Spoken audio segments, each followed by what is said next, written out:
Ito na mga kapobre, naluto na yung maliit na alimango. Saka yung mga alimasag.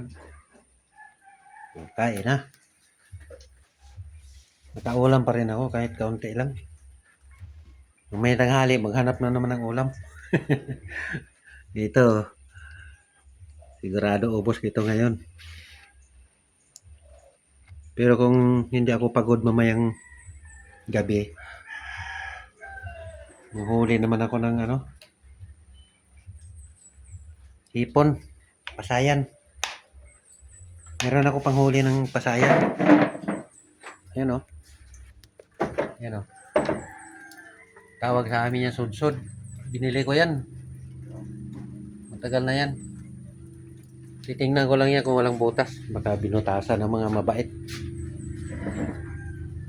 Binili ko yan ng 2,000 yan ang bili ko niyan. Matagal na. Lagi ko na yan ginagamit. So, matagal na rin hindi ako nakapunta. Gusto ko na naman kumain ng hipon.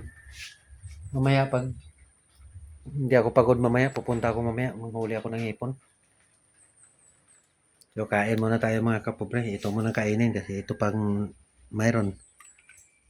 Kung makatuloy man ako manghuli ng hipon mamaya, hipon na naman ang pang-ulam bukas.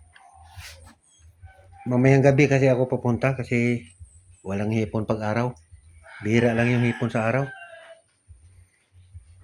So, thank you for watching.